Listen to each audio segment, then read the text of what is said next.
हाँ, तो पिछले वीडियो में हम लोगों ने क्या देखा था? पिछले वीडियो में हम लोगों ने इमेजेस तक देख लिया था। लाइट पढ़ा रहे हैं, लाइट के चैप्टर में इमेजेस तक देख लिए थे।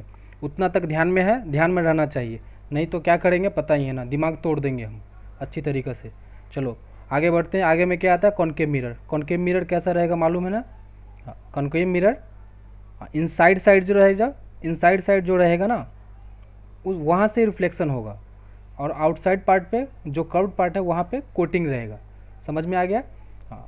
तो इसमें क्या होता है, इसमें दो केस होता है। बहुत सारा चीज़ इसमें नहीं पढ़ना है, जो तुम लोगों के यूज़ का नहीं है उसको नहीं पढ़ना है। नेगलेक्ट करके चलो, सब कुछ पढ़ने का ज़रूरत नहीं है। हम तुम लोगों को बहुत सारा एब्स्ट्रैक्ट वे में पढ़ा रहे हैं ताकि वो एकदम सेम टू सेम एग्ज़ाम में आए और तुम लोग करके आओ। ठीक है ना? जितना पढ़ा रहे उतना कर लो अच्छी तरीके से। तो इसमें दो केस बनेगा। दो केस क्या बनेगा? रियल एंड इन्वर्टेड बनेगा और एक वर्चुअल इरेक्ट एंड मैग्नीफाइड बनेगा। अब ये देखो, रियल एंड इन्वर्टेड कब बनता है और वर्चुअल इरेक्ट कब बनता है। रियल एंड इन्वर्टेड कब बनेगा? जब फोकस के बाहर अगर इमेज है, ऑब्जेक्ट है, जब फोकस के बाहर अगर ऑब्जेक्ट है तो वो हमेशा, देखो यहाँ पे ऑब्जेक्ट है, यहाँ पे इमेज बना है, तो कैसा बना है? Real and inverted. मतलब ये ऑब्जेक्ट खड़ा है, देखो ये ऑब्जेक्ट खड़ा है इस तरफ, ये उल्टा में बना है तो इन्वर्टेड है। और ये देखो रियल बना है, रिफ्लेक्टेड रेस के मीटिंग करने के बाद ये बना है तो रियल एंड इन्वर्टेड है। और वर्चुअल इरेक्ट एंड मैग्नीफाइड कब बनेगा? जब फोकस के अंदर है, मतलब फोकस और मिरर के बीच में अगर ऑब्जेक्ट है तो जो इमेज बनेगा वो वर्चुअल इरेक्ट एंड मैग्नीफाइड बनेगा। देखो ये इमेज इतना, ऑब्जेक्ट इतना बड़ा है और ये इमेज इतना ज़्यादा बड़ा हो गया तो ये मैग्नीफाइड बनेगा। ठीक है ना? तो इसी का हम लोग यूज़ कहाँ कहाँ पे करते हैं वो हम लोग आगे देखेंगे। और एक चीज़ देख लो, इसमें क्या है, कॉनकेव मिरर और कॉन्वेक्स लेंस का जो भी है ना, जो भी प्रॉपर्टीज़ हो रहा है, जो भी टाइप्स ऑफ इमेजेस बनता है, दोनों में सेम होता है। इसलिए एक चीज़ पढ़ के हम लोग दो काम कर लेंगे। अब यहाँ पे ये नहीं कि हम लोग कॉन्वेक्स लेंस के बारे में पढ़ेंगे और कॉनकेव मिरर के बारे में पढ़ेंगे। एक चीज़ पढ़ लिए, वही सेम चीज़ का दिमाग यूज़ करके कॉन्वेक्स लेंस के बारे में हम लोग को जान लेना है। ठीक है? दिमाग के नाम पे तो तुम लोग को नानी याद आ गई। ठीक है ना? यहाँ पे उतना भी दिमाग यूज़ नहीं करना, जितना बता दिए बस उतना ध्यान रख लो। जो ये कॉनकेव मिरर पढ़ लिया ध्यान से, उसको कॉन्वेक्स लेंस में प्रॉब्लम नहीं होगा। समझ में आ गया? चलो आगे बढ़ते हैं हम लोग।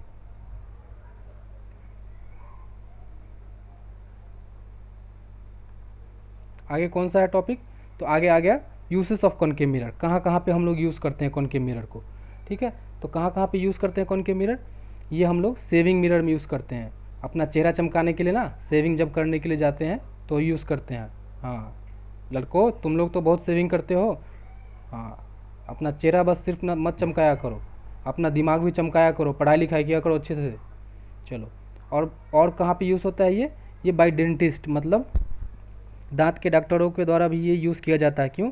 क्योंकि उसमें तुम्हारा जो मुंह का साइज़ है वो बड़ा दिखाई देगा डॉक्टरों को, तो उन लोगों को प्रॉब्लम को देखने में या उसको सही करने में उन लोगों को आसानी होगा। ठीक है? और देख लो, और ये कहाँ पे होता है? As reflector in the headlight of vehicles. ठीक है? तो ये कहाँ पे होता है?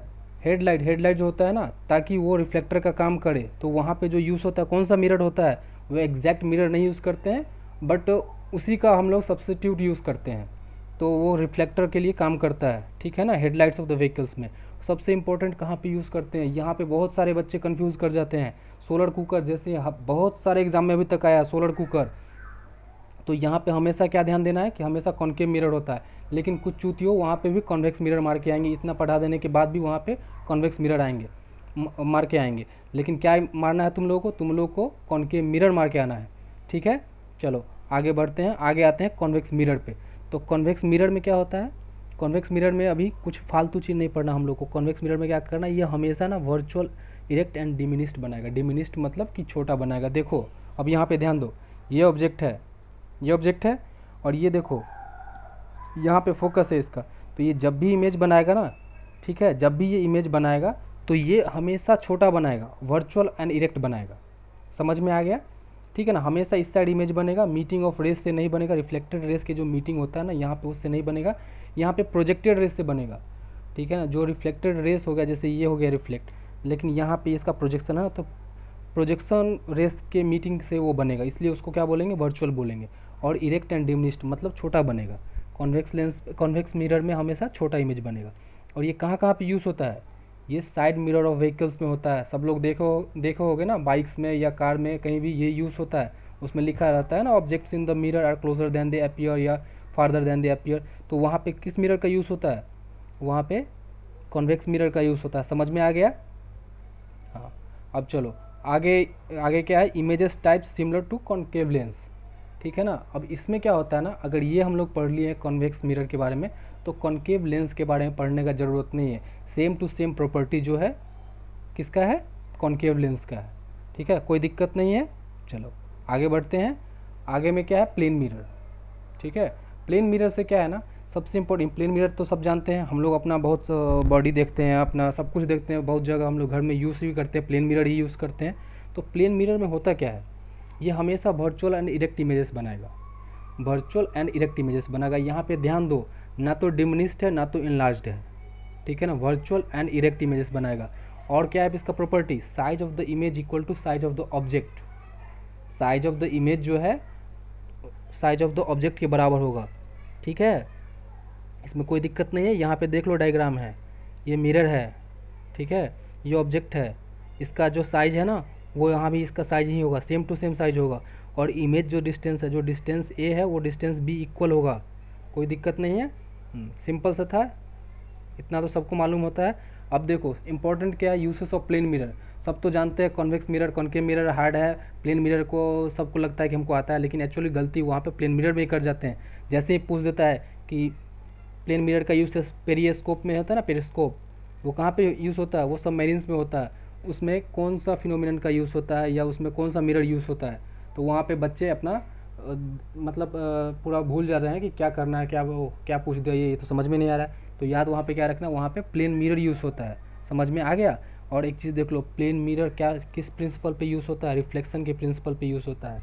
और ये तो सबको मालूम है, ड्रेसिंग टेबल में यूज़ करते हैं ना।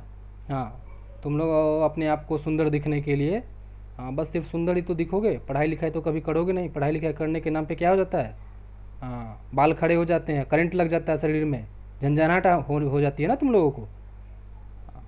तो ये तो समझ में आ गया यहाँ तक कि प्रिंसिपल ऑफ रिफ्लेक्शन पे ये वर्क करता है पेरिस्कोप।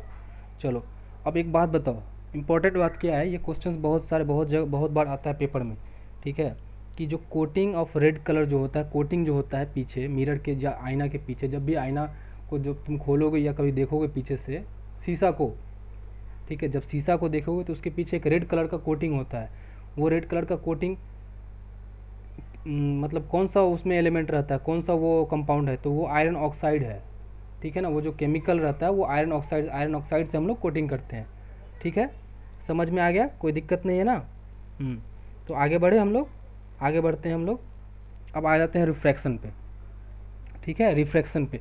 तो रिफ्रैक्शन क्या होता है पता है, रिफ्रैक्शन क्या है कि ये देखो लाइट आ रहा है ना, लाइट इधर से आ रहा है और यहाँ आके बेंड कर गया, ठीक है, बेंड कर गया, तो ये क्या हो गया ना, ये रिफ्रैक्शन हो गया, मतलब कि ये डिविएट कर गया अपने पाथ से डिविएट कर गया, इसलिए इसको क्या बोलते हैं, इस प्रोसेस को क्या बोलते हैं, रिफ्रैक्शन बोलते हैं।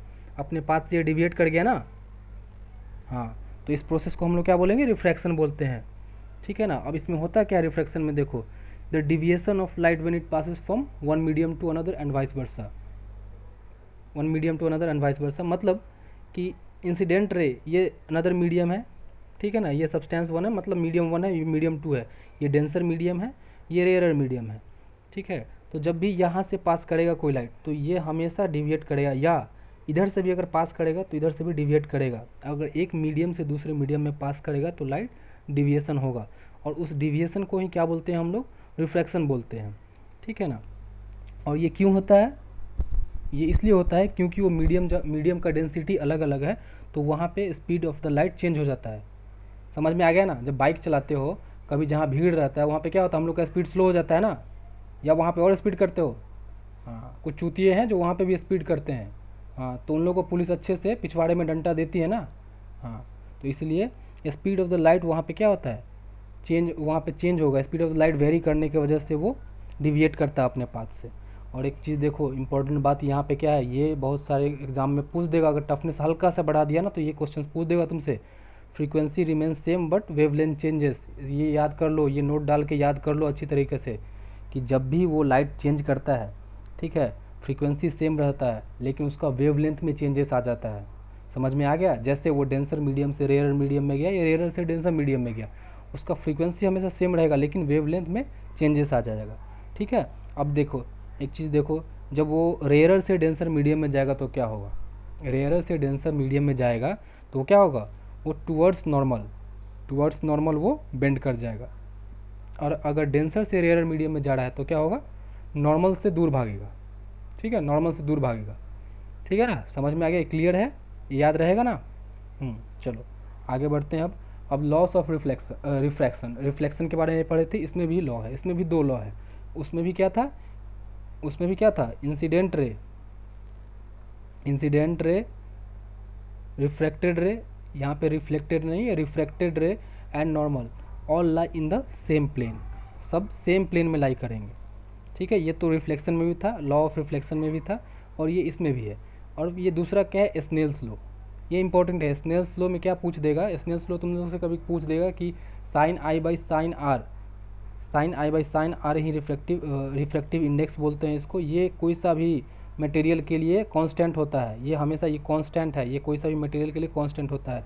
यही स्नेल्स लॉ और यही इसका दूसरा नियम है, sine i by sine r equal to refractive index. ठीक है, क्लियर है, याद रहेगा, ये दो लॉ है।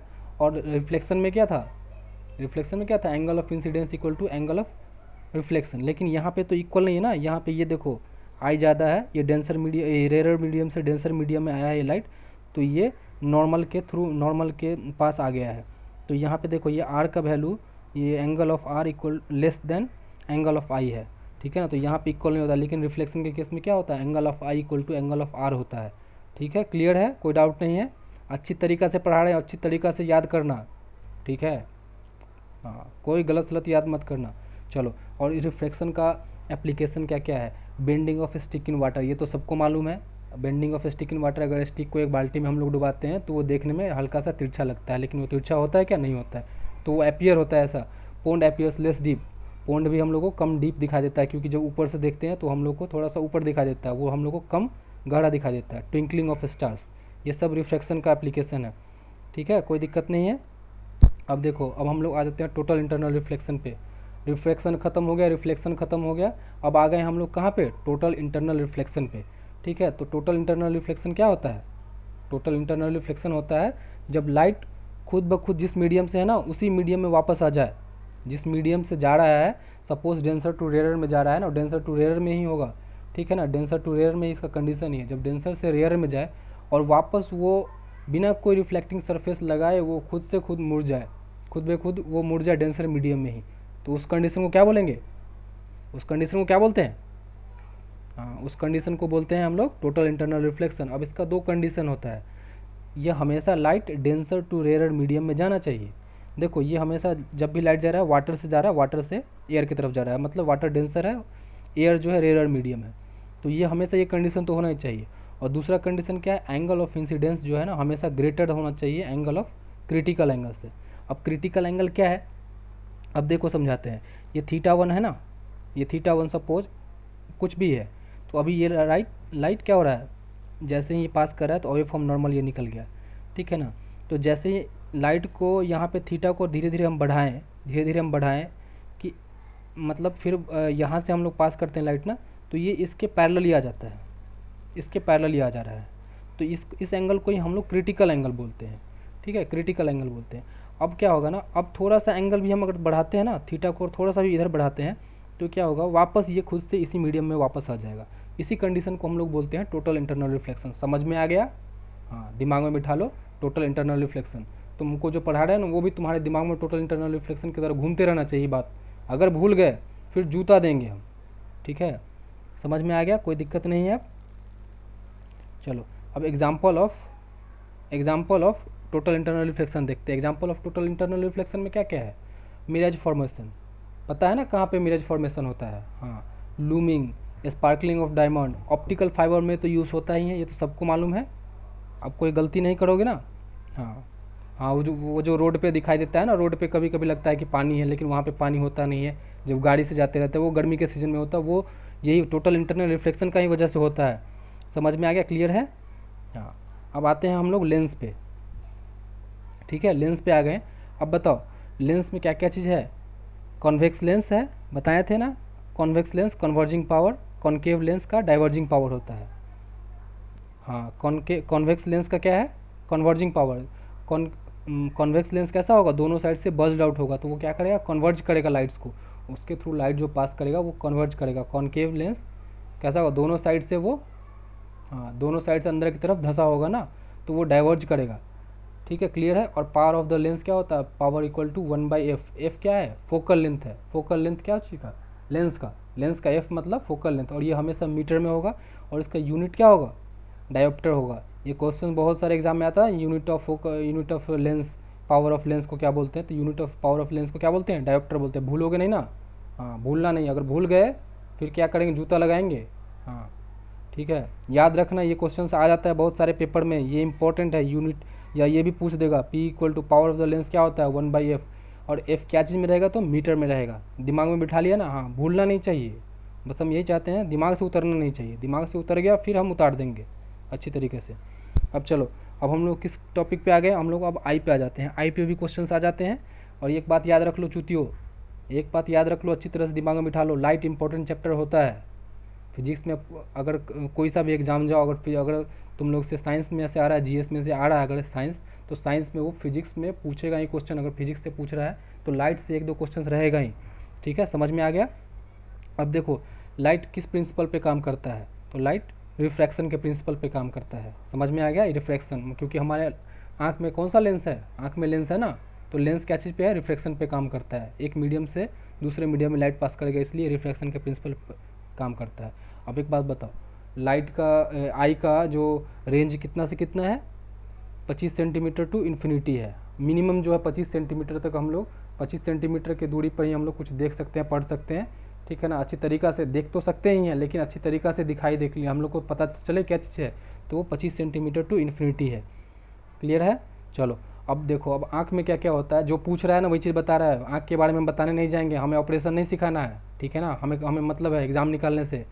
हाँ चलो ठीक है, तो देखो डिफेक्ट्स ऑफ द आई में क्या क्या होता है। अब चलो, इसमें बहुत लड़के कन्फ्यूज़ कर जाते हैं ना मायोपिया एंड शॉर्ट साइटेडनेस में। चलो इसके बारे में हम बता देंगे तुम लोगों को कैसे इसको समझना है। देखो मायोपिया है ना, मायोपिया क्या है, छोटा है। हाइपरमेट्रोपिया, दो ही में कन्फ्यूज़ होते हो ना तुम लोग, हाइपरमेट्रोपिया और मायोपिया में। मायोपिया छोटा है तो इसको शॉर्ट साइटेडनेस बोलते हैं, छोटा है शॉर्ट साइटेडनेस। अब शॉर्ट साइटेडनेस में क्या है, इसमें याद रख लो कि नियरली विजिबल रहेगा। शॉर्ट है ना, शॉर्ट मतलब नियर ही होता है, एक तरह से समझ लो, उसका जो सिनोनिम्स एक तरह से है, तो शॉर्ट का नियर ही है, तो नियरली विजिबल रहेगा और डिस्टेंस विजिबल नहीं रहेगा। नियरली शॉर्ट, ये देखो मायोपिया छोटा है हाइपरमेट्रोपिया से, इसलिए इसको बोलते हैं शॉर्ट साइटेडनेस। और शॉर्ट साइटेडनेस में क्या है, नियरली विजिबल है, डिस्टेंस विजिबल नहीं है। और ये इसका कारण क्या है, इसका कारण high converging power of the eye lens. अब हाई कन्वर्जिंग पावर हो गया आई लेंस में, जो हमारे पास जो लेंस है कॉन्वेक्स लेंस जो आँख में है, उसका हाई कन्वर्जिंग पावर हो गया, तो वो क्या करेगा, वो रेस को पहले ही इंटरसेक्ट मीट करा देगा हम लोग के रेटिना से पहले। ठीक है ना, समझ में आ गया। और या तो increase in the size of the eye ball, या आई बॉल का साइज बड़ा हो गया है तो लेंस ठीक है, लेकिन आई बॉल बड़ा हो गया तो उसके वजह से भी वो रेस पहले ही मीट कर जाएगा, कॉर्निया के पहले ही मीट कर जाएगा, तो हम लोग को प्रॉब्लम हो जाएगा देखने में, डिस्टेंट ऑब्जेक्ट हम लोग को क्लियरली विजिबल नहीं होगा। ठीक है, तो इसको सही करने के लिए क्या करेगा, अब अगर उसका कन्वर्जिंग पावर ज़्यादा हो गया है तो कन्वर्जिंग पावर को ठीक करने के लिए डाइवर्जिंग लेंस लगाएंगे ना। तो डाइवर्जिंग लेंस कौन सा है, कॉनकेव लेंस। तो इसमें इंपॉर्टेंट क्या चीज़ याद करना है, इंपॉर्टेंट